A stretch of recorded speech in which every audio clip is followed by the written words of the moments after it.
Paul Mwaki, who testified here, the CEO of Liquor Board, Kenneth Kimathi, the managing director. These are CEO of statutory corporations. They're employees of the boards. They're not the employees of the governor. What the governor did, through the county secretary, of course, they were sent on compulsory leave with pay. It only took the intervention of court after 1 year. That's when they have resumed their duties. The boards are the ones which recruit. The boards are the ones with the statutory powers to suspend or exercise disciplinary control over their CEOs. It is not the governor crossing over. I've never seen it in this country where a head of a parastatal, the CEO of a parastatal, when there is a duly constituted board, is sent home by State House. Maybe this one is new. The other violation is this particular one. Those are the violations. We do submit that this is the second time the governor is still being accused of usurping the powers and functions of the board. And with respect to count 4, Speaker, we do submit that the count has been proved. The last 2 counts, which I'm going to move quickly, is contempt of court.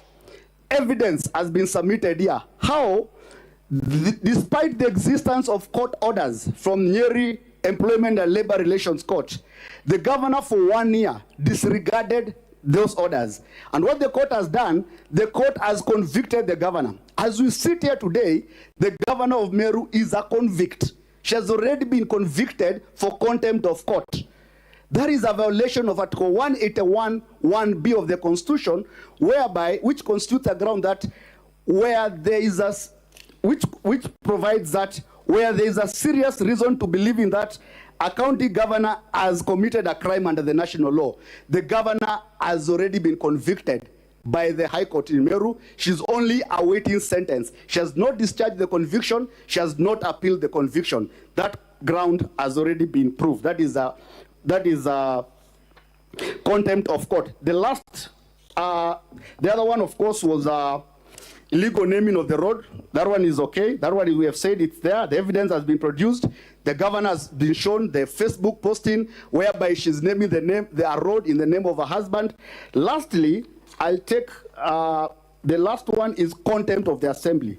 Madam Speaker, Section 22 of the County Assembly Powers and Privileges Act provides an impeachable ground for anybody who is a public officer who violates, who dishonors the summons of the assembly. The governor was invited to appear before the committee of the county assembly.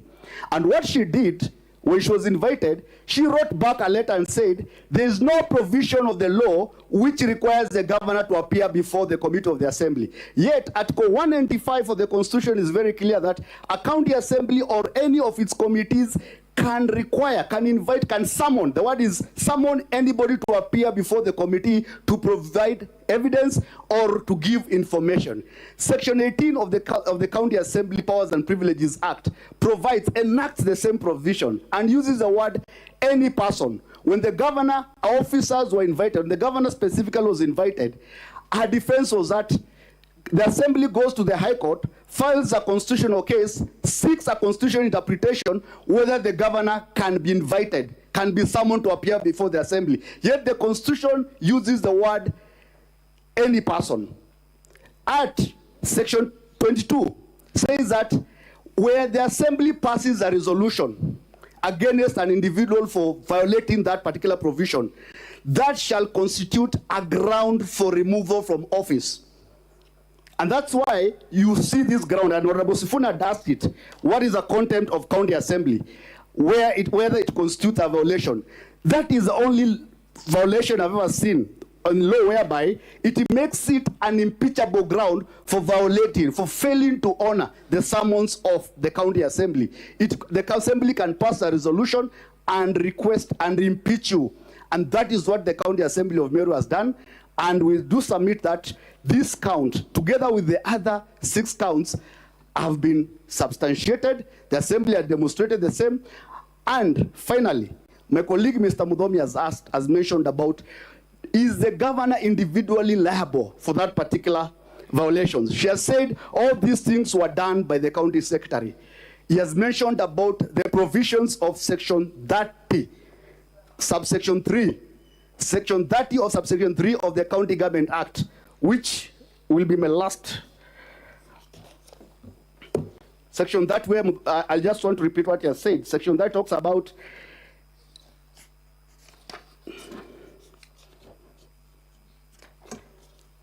the governor shall be accountable for the management and use of county resources. The governor cannot run away and say, I was not the one. It was done by this officer. It was done by the county secretary. The law places the accountability at the hand of the governor. So the governor of Meru cannot run away from these allegations and say that they were done by others, that it was not her. Mr. Speaker, with that, I rest my case. The counsel for the governor, you may now proceed to make your closing statement. You have exactly 1 hour, starting now.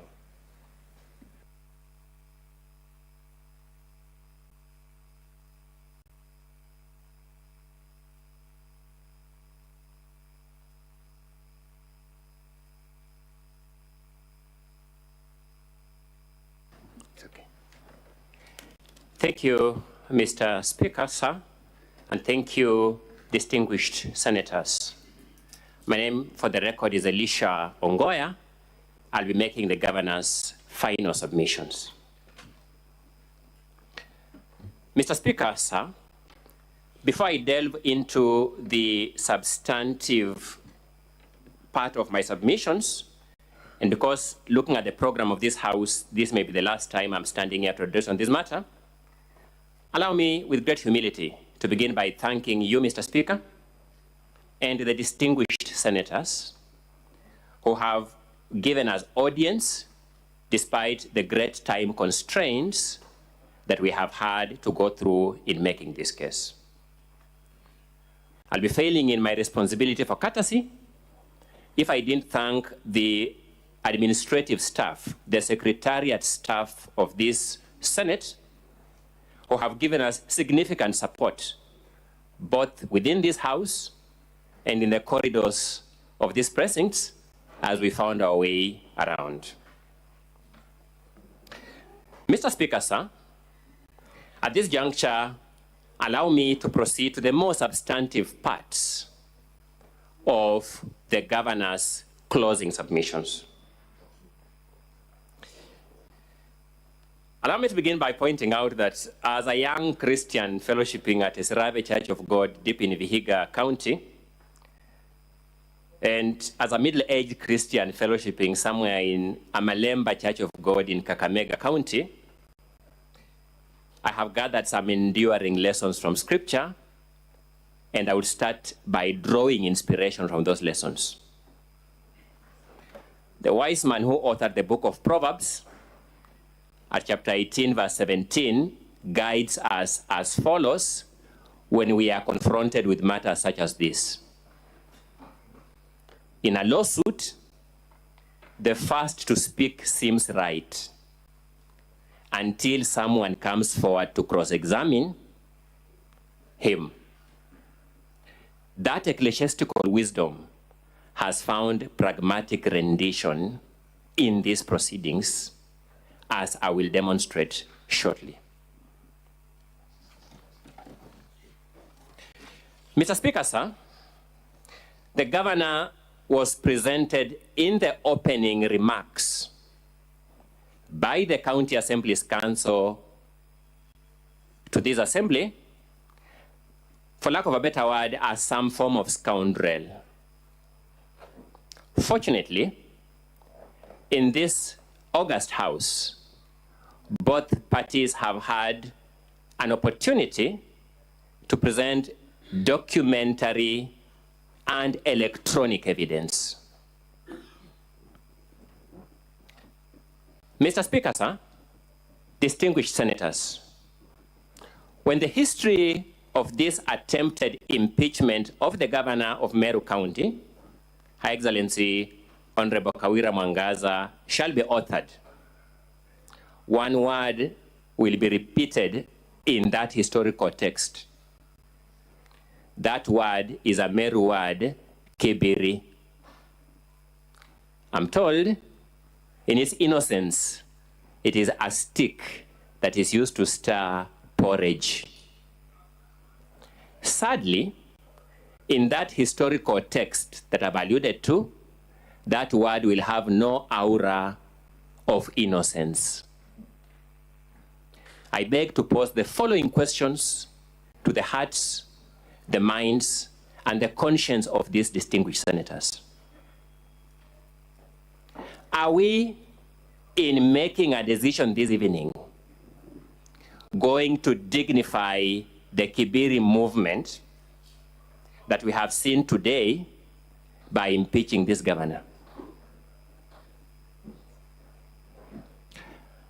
Are we, honorable distinguished senators, going to dignify the acts of Honorable Mpuru Waburi that you had occasion to watch today live by impeaching this governor? Honorable senators, are we today going to dignify the act of the honorable member for Buri constituency that we have seen today supporting the other acts of Mpuri Aburi that you had observed by impeaching this governor?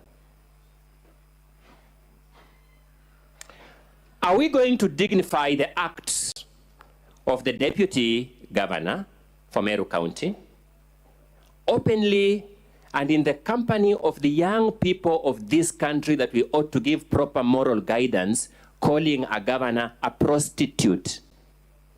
Are we going to dignify that person by impeaching this governor?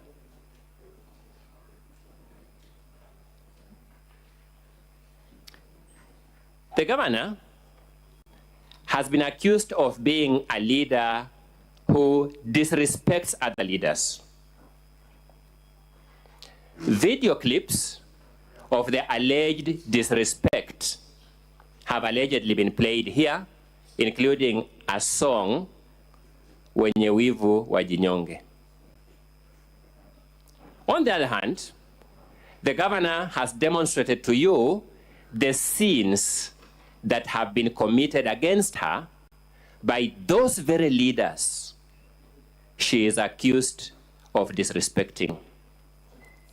Distinguished senators, in good conscience, are you going to vote that this governor is a greater sinner than she has been sinned against? In good conscience.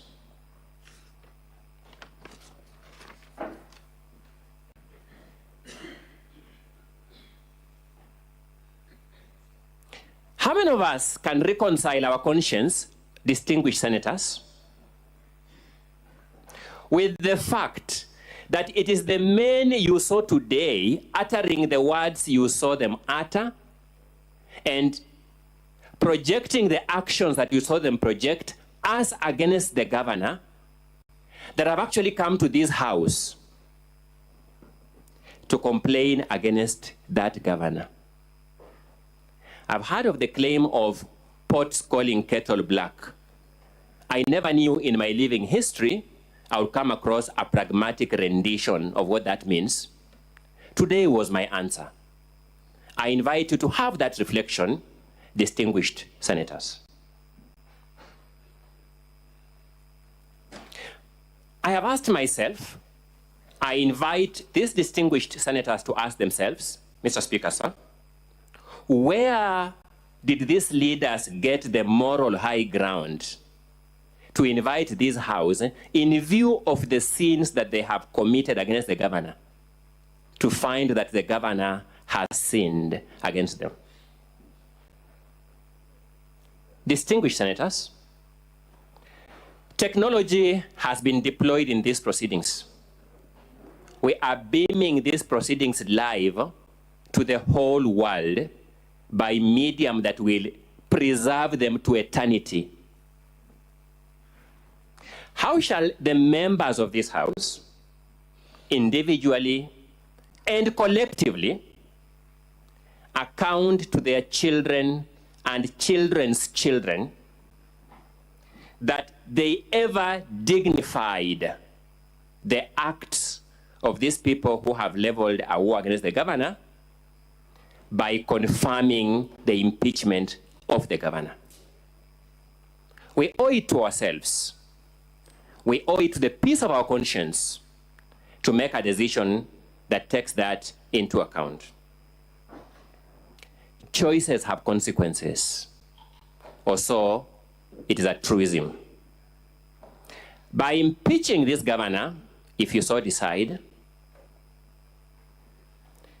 the logical consequence is that that person you saw chanting with the young men of Meru, calling the governor a prostitute, would rise to the office of governor.